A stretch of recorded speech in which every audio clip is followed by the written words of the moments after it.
Anyway, what we're going to go through today is how to specify the terms, and so maybe doing brief agenda of today's topic.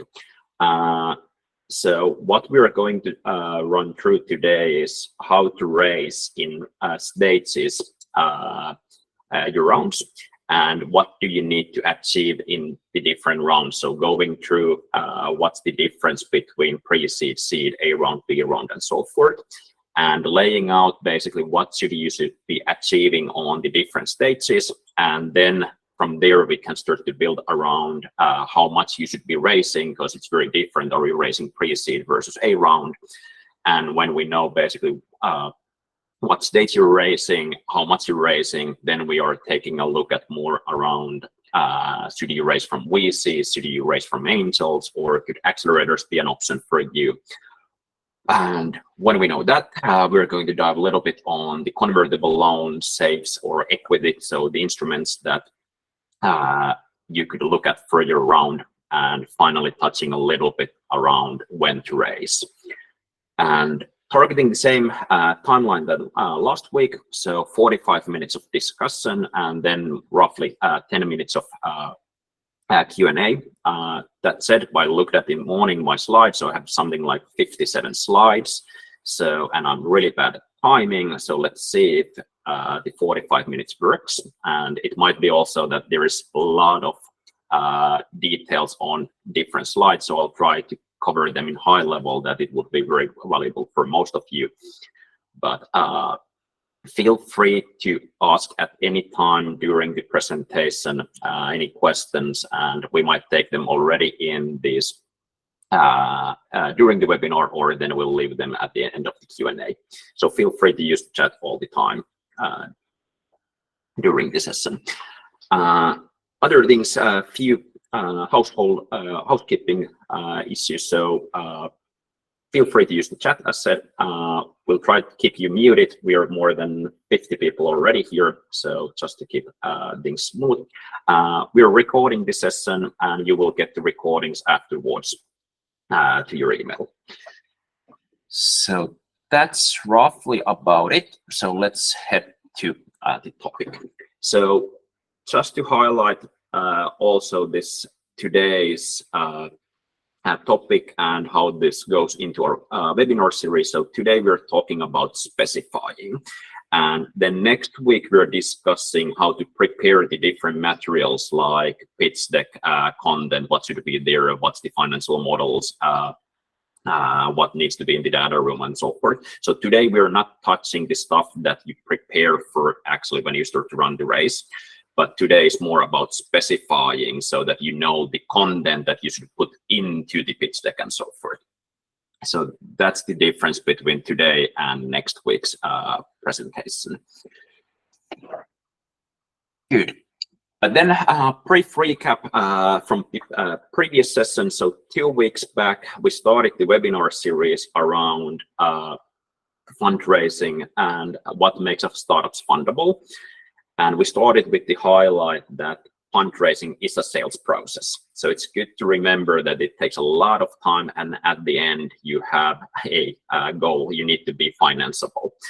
So if your startup is not in a fundable condition, there is no reason really to enter the fundraising process, because it will take a lot of your energy. And if you know already in the end outcome is not going to be a success, there's no reason to enter it. So if you're still figuring out is your startup fundable or not, feel free to go to our previous webinar recording. You should have links in your emails, or ping us if you don't have it. So check that one to make sure that your startup is fundable actually before starting the process.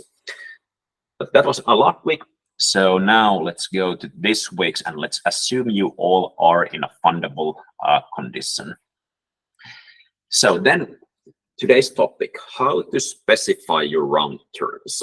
And let's start with this slide. So there's multiple different angles that you can take to this topic, but I like to play with these 2 questions. So it's a balance between how much you can raise and how much do you need to raise. And why this balance? Well, it's simply this knowing that, well, how much you can raise. So it means that, sorry, I think I have the, so how much you can raise. It's around this business case, how good your business case is, what is your market comparable. So are you raising, what is the typical round sizes in the market? So if you're raising pre-seed, you should be raising roughly the same level that others are raising in the pre-seed. And also, if you think about how much you need, it's about what are you actually doing with the money. So what I mean by this is, well, taking a simple metaphor of building a house. So if you think about building a house, you first need to kind of assess what type of house you're building. So for example, if you're building a 200 square meter flat and you roughly know that the market price for that size of flats are $500,000, so that's something that you should be in the ballpark. And if you know the ballpark figures, it's very hard to kind of convince the bank to give you 2 million for something that the market price is $500,000, and vice versa. If you know that it roughly takes $500,000 to build that house, it's very hard to convince the bank that you can do it with 100K, because most likely you cannot do that with a smaller amount than the market comparables are. And this part, so what are you actually building, comparing it to the market? But then the other side of this is that how good your business case is. So again, to the metaphor, if you're looking for a $500,000 loan from the bank to build a house, it's something, if you're just out of the university or school and you don't have a good income, it's very hard to actually convince the bank to give you $500,000 for that raise. So same way here, you need to take a look at how good business case your startup has, so that the investors are actually willing to give you the money compared to the other options the investors have. And final thing on this, how much can you raise? One of the things comparing to this building a house, if you're raising a $500,000 from the banks to build a house, the banks are not going to give the money to you directly to the $500,000 to your account, but they are going to give it to you in tranches. So maybe you get 100K to make the lot and the groundwork, another 100K to put out the walls, and the rest money when you start to do the plumbing and the interior and so forth. So it comes in tranches. And the same thing is working in a startup building, that if you want to make a IPO in 10 years and it requires $500 million, naturally the investors are not going to give you instantly the $500 million that you need to make that unicorn, but you need to build it in stages and de-risk the whole thing in stages, so that the investors can look at that, can you actually execute your whole vision. So the whole thing is about balancing that, how much can you raise at each stage and how much do you need to raise. And then naturally this is comparing that, if you're able to raise that $500 million, and then the investors will look at your plan that, okay, this is the kind of range that you could raise, are you using the money effectively? So are you validating the right things at the right time? And that's it out loud. So what are we running now through is basically this topic of spending wisely in stages and raising wisely in stages. And let's start by looking at a little bit at the average round sizes per stage. So there's a lot of data around this. We took this data from our platform, but also from PitchBook and Crunchbase numbers throughout Europe. And these are European numbers. And what we see here is basically that the pre-seed rounds can be anything from small 50Ks up to $1 million. They can be a bit over even $1 million or 2 millions, but let's say they're typically under $1 million rounds.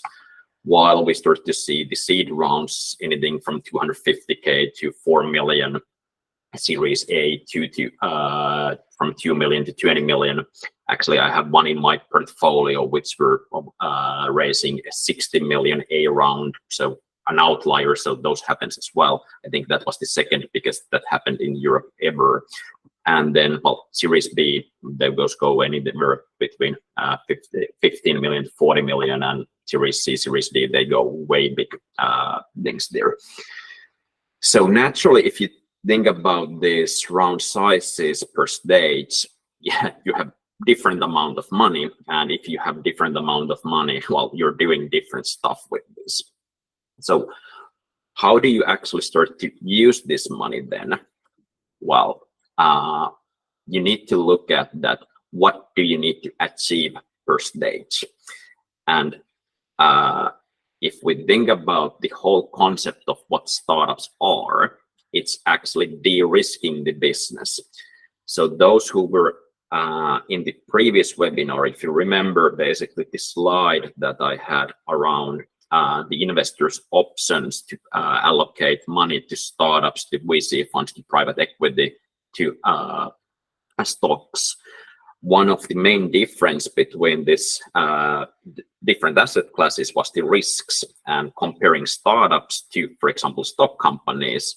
The stock companies simply have less risk, and the less risk is mainly because they are more mature, so they have been de-risking themselves. And the whole startup journey is about de-risking the business in stages. And what this means is that in Series C, Series B, you do very different de-risking than you do in the pre-seed. So there's no reason to pour 30 million into a business that is very early, and you can basically validate that is it good business already with a low amount of money. And this is what we try to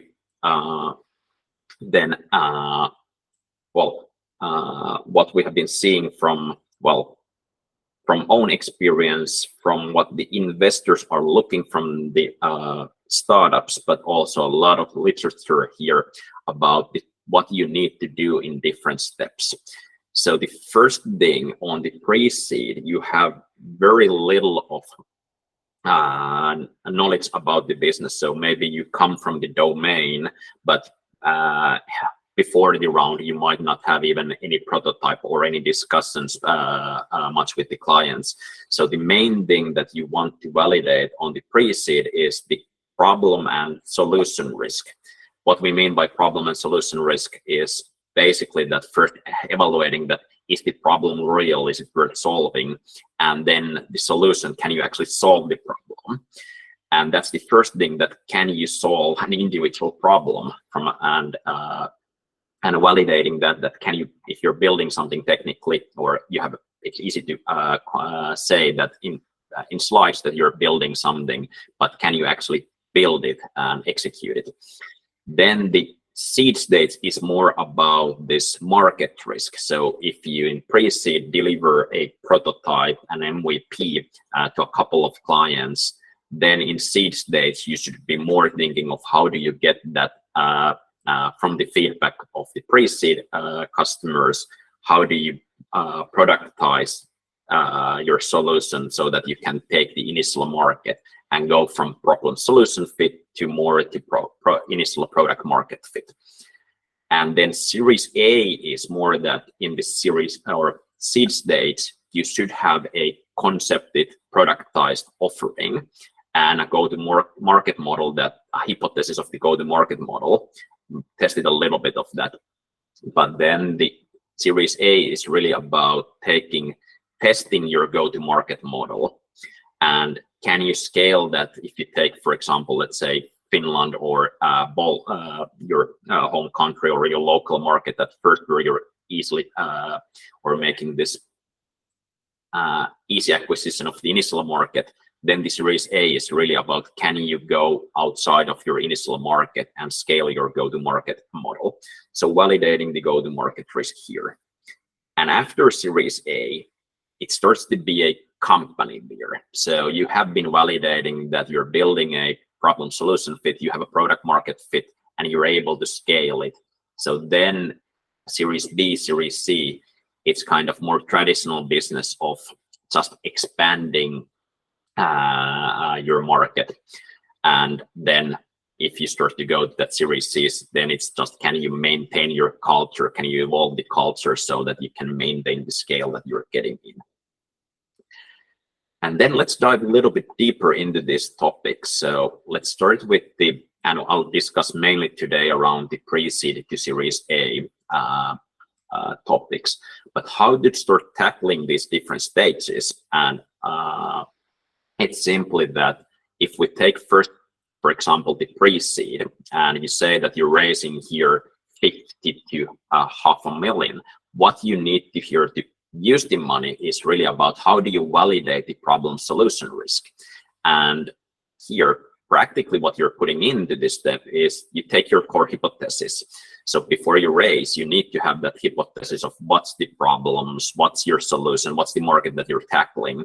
And then you take that hypothesis and you start to analyze it, you start to test it. So discuss with the clients that you had a hypothesis that this is going to be benefiting, or this problem is a big pain for the clients, but then you start to just discuss more with them, quantify, is the problem actually worth solving, and interview the clients. Then the other thing which is very important on this stage, can you actually solve the problem? So again, very easy to claim in paper that you can solve the problem, but if you say that you're reducing, for example, some efficiency of a system, or you bring a benefit of saving time 50% to a client, can you actually do that, and do that in a with the MVP level? So proving that you can build your value proposition. And final thing, which is very important here as well, is that when you have been exploring the problem and the solution, is this something that you founders see feasible to continue? So is this the thing that you want to build, or should you actually go to do something else? And eventually, if everything works well, you have a validated output. So you should have here a validated problem solution fit. So hopefully a paying client, a case study that you can quantify. And when you have this, so naturally, the other thing that you have on this discussion with the clients is you have the requirements to scale. So you know that you can build it in small scale, the problem solution fit, but if you need to build it to tens of customers, hundreds of customers, what are the customer requirements that you can actually scale it? And then you take that, when you start to enter to the seed stage, you actually have already a problem solution fit, you have the MVP. Then you take your problem solution fit and you start to take your initial go-to-market model, your business model, and try to scale that to your initial market. So meaning that, can you productize the MVP that it fits actually to your initial market? Can you go from, let's say that if you're maybe in the pre-seed, at the end of the pre-seed, you may be in 5K MRR levels. Can you take that 5K MRR into 100K MRR? So can you actually scale the initial solution that you're having and productize it? Then start to look at those.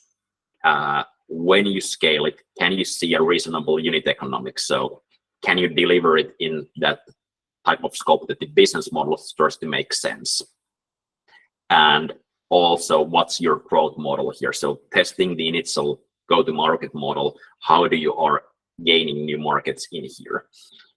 And eventually, what you should have out of the seed stage is a initial product market fit. And naturally, if you start to take a look at the kind of activities that you're doing between seed and pre-seed, the money that you need to do to validate this is very different.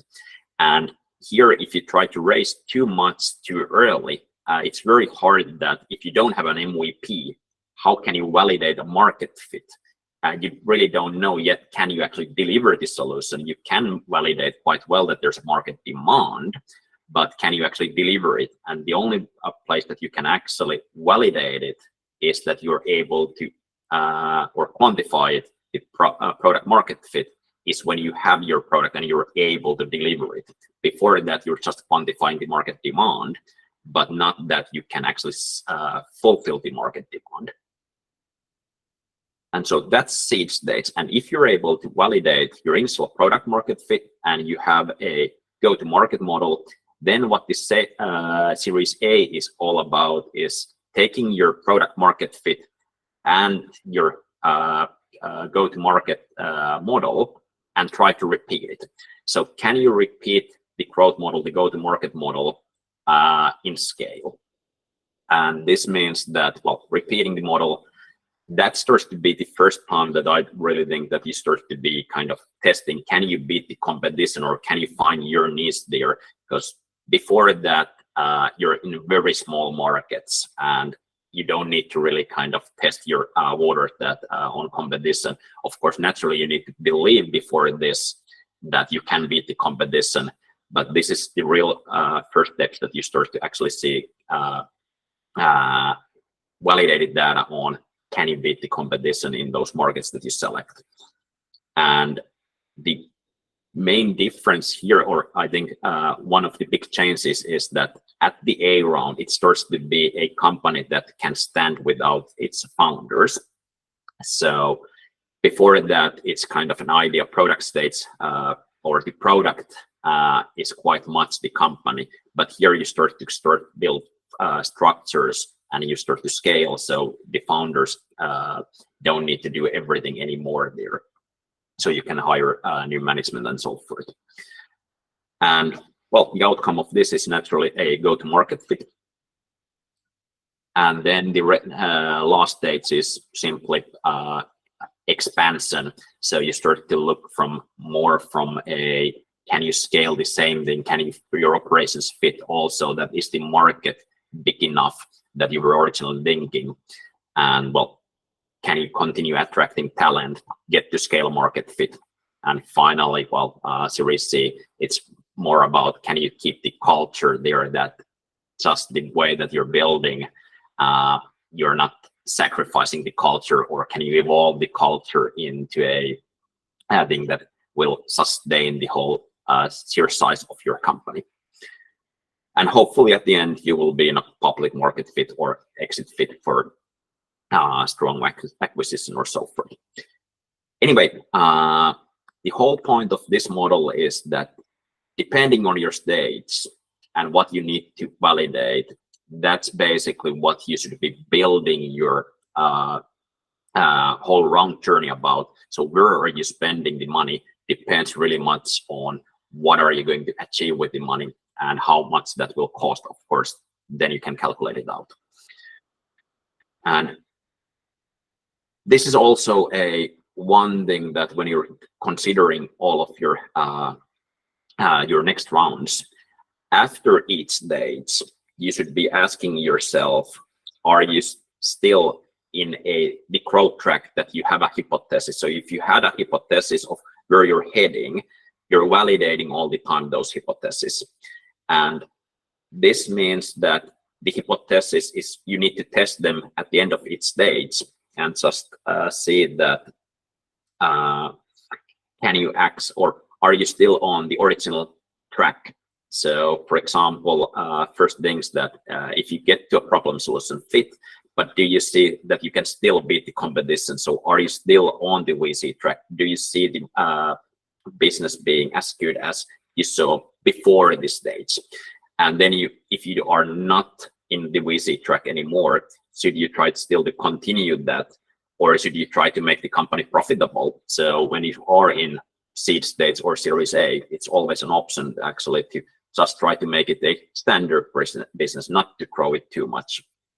Or you might got the data that, okay, you should do something else. So not everything needs to grow. And this is also very important that you look very harshly at the end of each stage, that are you still on the track of growth? So not just that, hey, we need to get the money, but is it rational to try to even enter that fundraising road? So overall, what I want to say with this is that the startups is all about the de-risking the business and, well, becoming a plain boring company someday. So evolving from the initial idea to a corporation. And how this plays then back to this topic of specifying the round. Well, as you see, basically it's a journey around this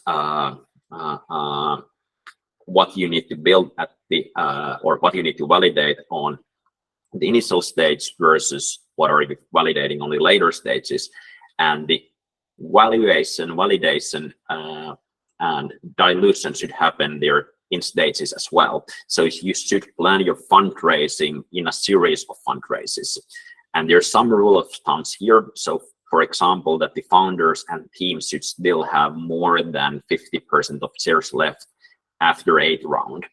And another rule of thumbs that you can use is that expect to dilute 10 to 20% per round. So what this can look like in different rounds is that at the founding level, well, you naturally own 100% of that. But what you should be specifying before you enter those rounds is that how much you're diluting on different stages. So if you're getting 50K on the pre-seed and you're already diluting 50% on that, and then are you diluting too much yourself if you just raise very little and give a lot of money to investors? Then again, if you try to raise too much and you're not able to execute, that can be a problem as well. But anyway, what you should be doing here is planning roughly the stages, that how much you're spending in pre-seed and what you actually need to validate that, because you can always raise after more with a higher valuation if you're just able to validate the things that you need.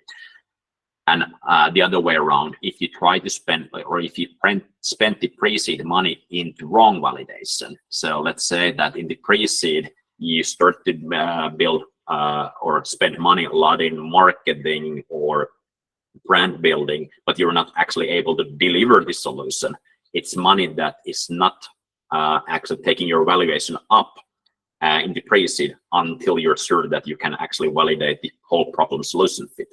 And then if you're able to validate the problem solution fit, your valuation will go much higher when you get to seed stage from the pre-seed.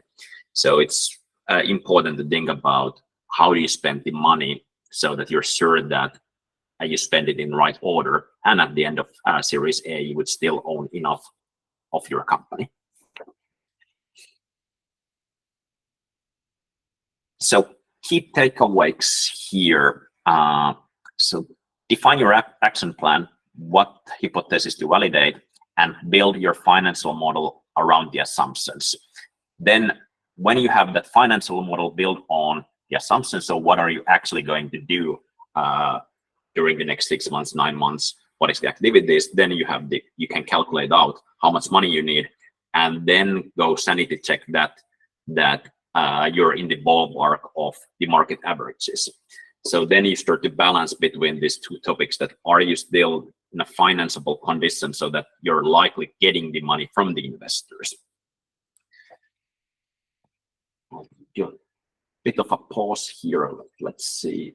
Ruta is asking how much equity should be allocated in different stages. So hopefully this is giving the ballpark answer for that, so you can calculate out. So when you know what you're doing in different stages, this will help you to navigate how much you should be allocating equity in the different stages. And of course, you can play with the numbers depending on the variables that you have.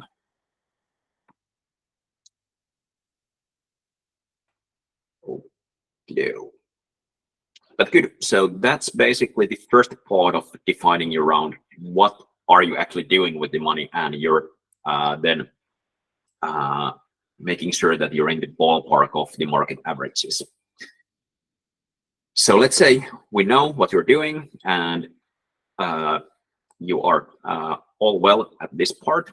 What you start to look then is that, okay, from whom you could raise this funding. So let's take a brief look at the different investor types. And there's a lot of comparisons between the angels, venture capitalists, and accelerators on the internet.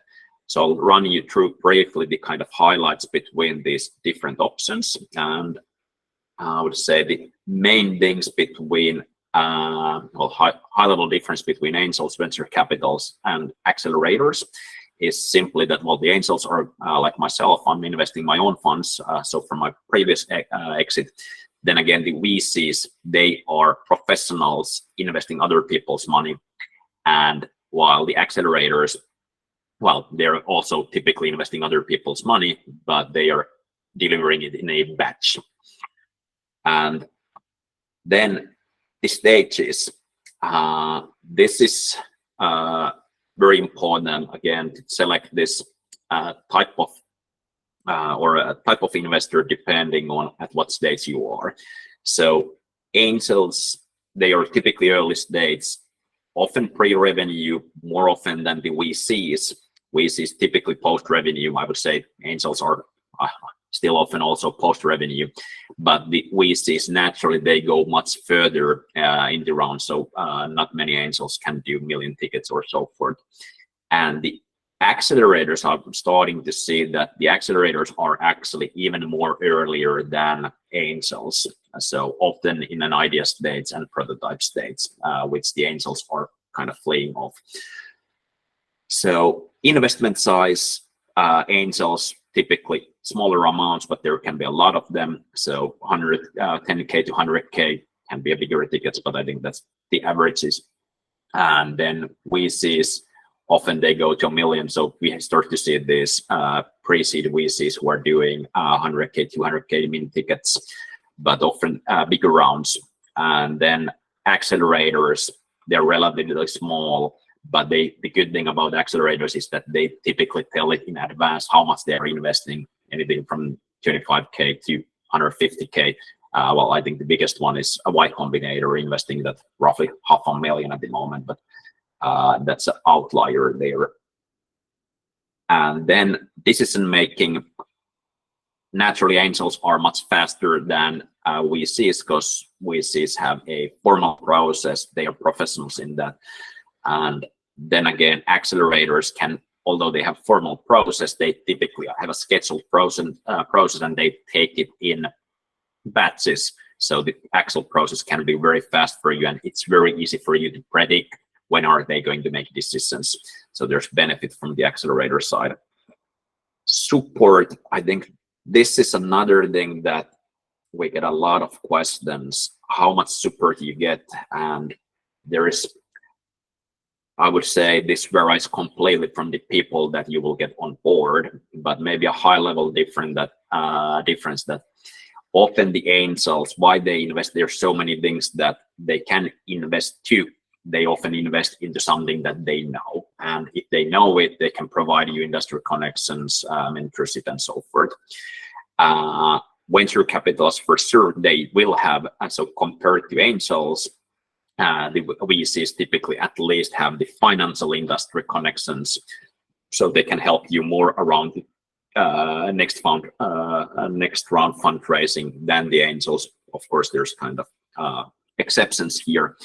And accelerators, well, the whole thing about the accelerators is that they have a program built on that, but very often the accelerator is building that program around, or the support around the program. And once you graduate, well, you graduate, of course, you can contact those people, but they start their next batch after that.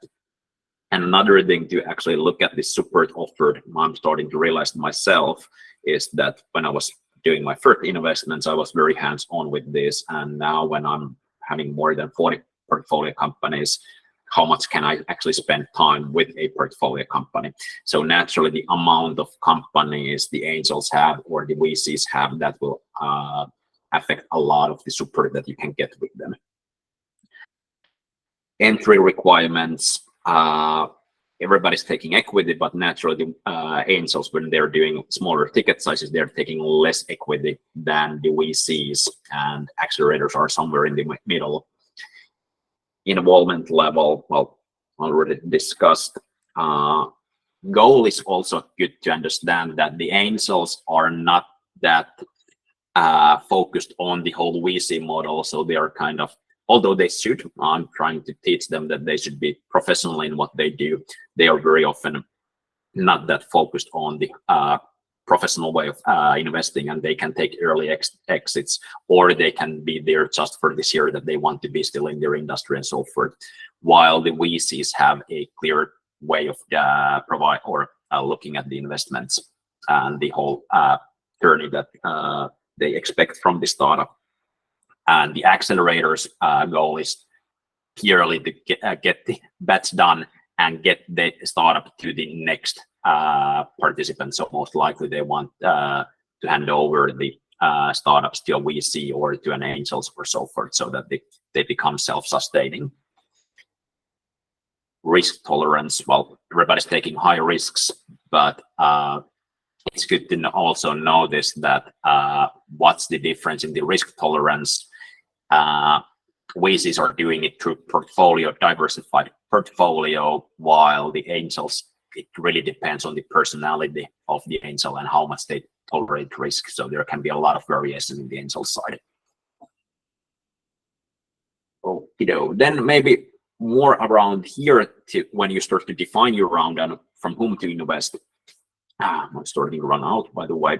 I will speak roughly 7 minutes, so let's start the Q&A in 10 minutes to 11. But a couple of practical considerations.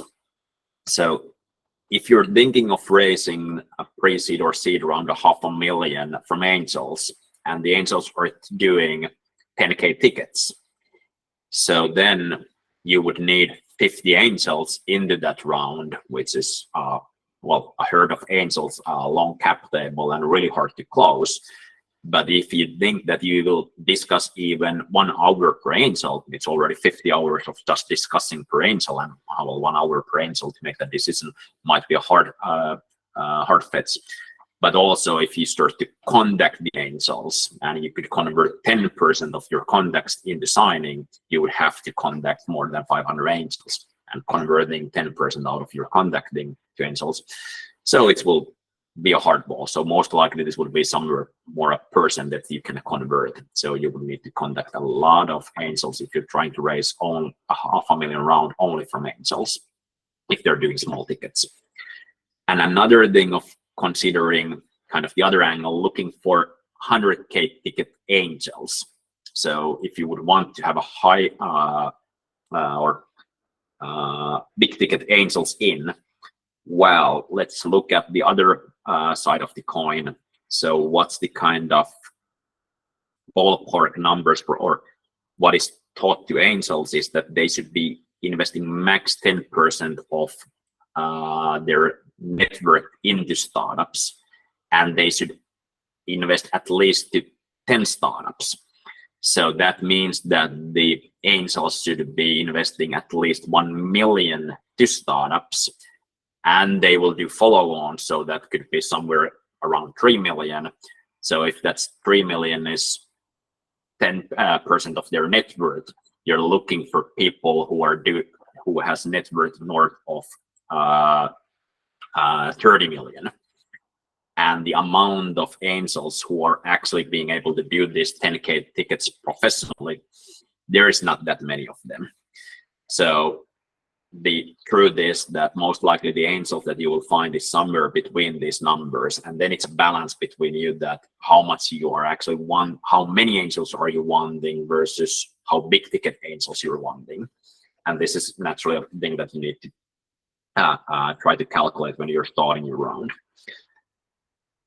Maybe a final note, comparing to going to the angels, one thing that I'm noticing that startups are saying that accelerate, they don't want to spend time on the accelerators, but the sheer work that, or the knowledge that the accelerators will start on one day and you will get 100K out of it, it can be a very good option comparing the time spent that you will go to angels. So this is one consideration, seeing more and more startups making that the accelerators can be a good fit versus angels.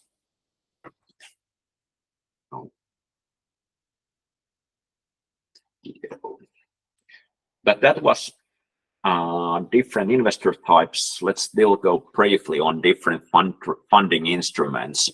So most likely you have 3 options of what you're looking at. First is simple equity round, so you sell shares of your company. Another thing which is very typical, and especially in the early stage, convertible loans. And the main difference here is that it's simpler than the equity round in terms of you're not the investor loans you the money, and in exchange they will give equity or the loan will be converted to equity in future rounds. And I have somebody hand raising their questions. Let's do so. I'll run through briefly this couple of slides, and let's take the Q&A in a few minutes. So I'll start to run the questions through then. And final thing, that there is more seeing this safe note done by Y Combinator. It's even simpler than the convertible note, but it started to get popular past in the years, but now it's kind of going out of trend, I would say, because investors started to keep it too simple, and also there was, at least in Finland, there's a legal problems with the safe note. So if you take it too simple, also it's not good enough for actually defining big investments. And then so I have this slide. I will not go any more through all the details, but highlighting maybe here is that the difference between these, I would say the bottom part is the important, that if you go to an equity round, it will require assessing the company valuation, the fees, legal fees, especially legal documentation, is most likely taking more money than if you go to convertible notes and safes, and thus the negotiations will be harder there. So expect more effort around the equity than the convertible notes. Then again, I would say this is the main difference. The convertible note has its pros and cons as well compared to the equity round. But I will not go now because of the time in the details of this, but rather as take questions later. Final thought before the Q&A. So as you can see, there's a lot of things that you need to specify. So rule of thumb, plan at least 6 months of runway before you start raising. And the bigger the round you do and the less experience you have, the longer it will most likely take, the more you will learn out of it. So plan at least at 6 months, but the more, the better. Right. Okay, so that was my monologue part today. A lot of details. Now let's start into taking Q&A. And thanks for the claps. So let's at least spend 5 minutes on the Q&A, but I will start to go through this. So Turo, I'm seeing, yeah, that's a good comment. Turo is saying around some of the angel rounds. You're completely true there that so the thing with the angel round is important that you could find a syndicate and you don't need to discuss with all the 50 people. What is important there is that you could actually find out a lead who's gathering the angel group there, that you wouldn't have to deal with everybody or discuss individually there. But finding a lead is also difficult, and then balancing the kind of herd that you're doing versus can you find a lead who's wanting to do part of that. That's an important play as well. Then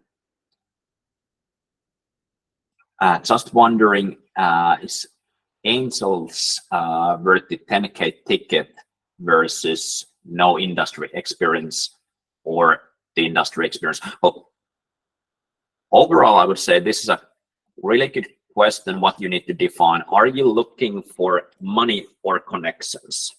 And I would say that everybody's in the industry. I would say 99% of people are saying they add value. So the angels are saying that, the VCs are saying, the accelerators are saying that. And Now it's the thing that you should be deciding, are you looking for connections? Are you looking for help versus are you looking for money?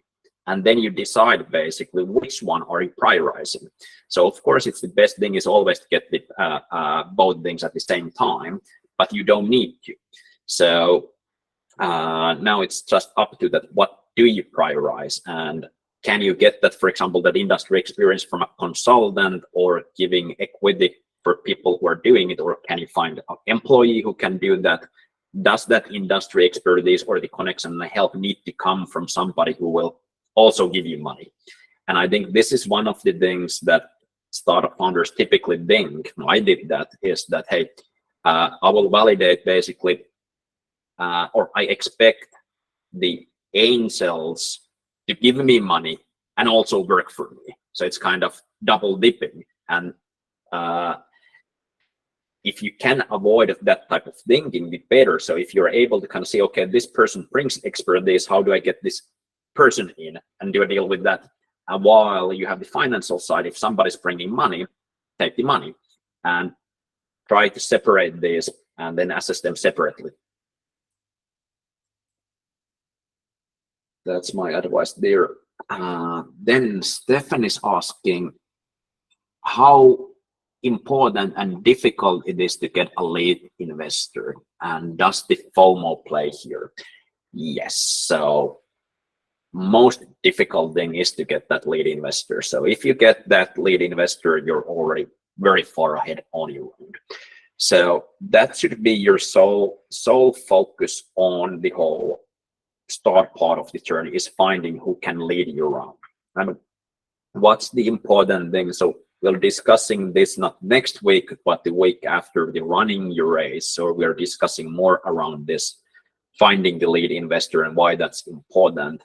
But overall, this is the main job that you should be getting at, because, well, you can go into this type of, let's look for angels who are not leading it, but it's almost like crowdfunding. So if you get those 10K tickets, but nobody's doing actually the documentation, so whom with you negotiate, or do you negotiate individually with all the 50 people? So that's the whole thing there, that it's hard to actually do around if you're not having a lead or who's taking a look at the documents. But more about that topic in 2 weeks. Turo is asking then, are convertibles blocking Business Finland in funding instruments as they might not be seen as a capital raise? Yes and no, yes and no. So there is technical details how you need to do it. I'm not the best person to answer, especially here, but you can use convertibles with Business Finland as well. But that's always important to check the newest rules and how do you actually do this. And especially to this topic, there is with this safe notes, they became actually popular a few years back, but then they were actually considered, or the Finnish accounting authority decided that they are not considered as equity.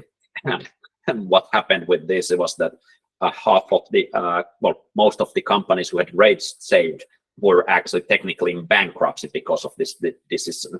So with these kind of new instruments, it's always important to check that they actually fit to the local laws. So you cannot just take something from the US and take it to your country and expect the things that works in the US works in your country as well. So important to check this type of things when raising. And if you don't know, consult people that do know. So going to lawyers or at least consultants that are familiar with the topic.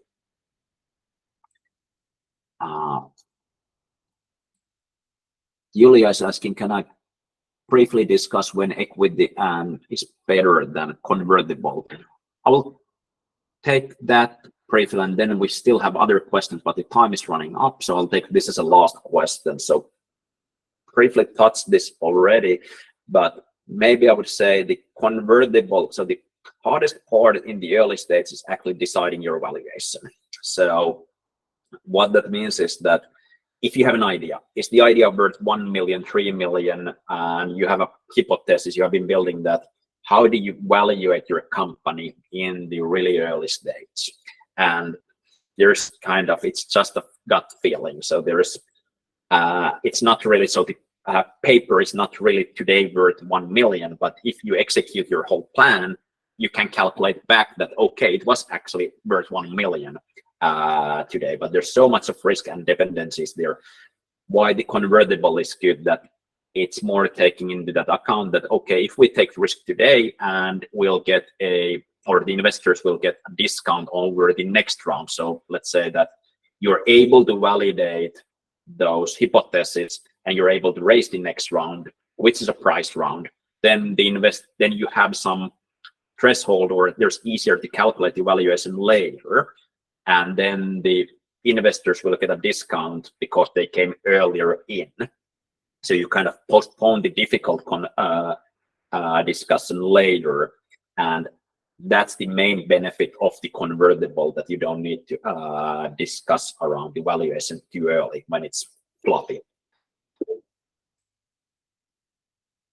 Thank you, Julia. Okay, hey, more questions here.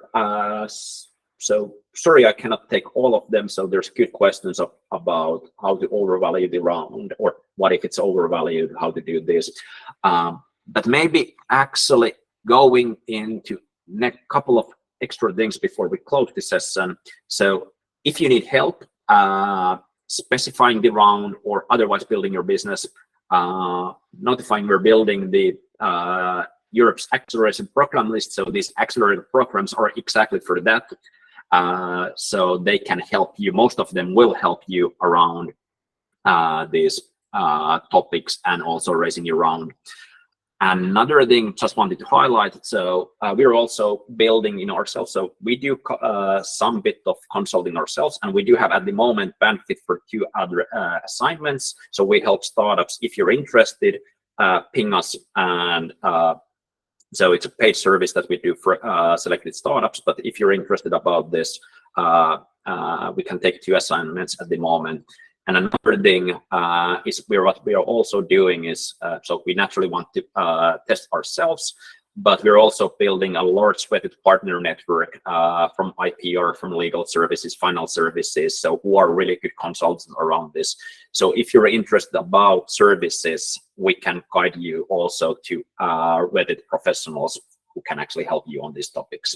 So that's another option again. And naturally, this is the thing that accelerator, so you can go yourself, you can build everything yourself, learn from the internet, you can go to accelerators, or you can go to paid services. So those are all the different options that you can take. We try to help you that you find the thing that works well for you. Okay, that's that part. We'll send you a form for that. Other things next week, preparing the materials. So so today we discussed around the specifying, next week about what needs to be in the pitch deck, what needs to be in the data room, and so forth. So before you start to run the race, and remember to register if you haven't already, but most likely have it as you're here. Final thing, if you like the webinar, all feedback is very valuable, so that we can improve this, make startups fly better, and also all support appreciated in LinkedIn. That's our main channel that we are starting to ramp up now. Follow our company account there, share your thoughts. Appreciate a lot of that. Other than that, hey, again on time, really doesn't happen often to me, but thanks for that. Thanks for joining. Good luck forward. See you next week.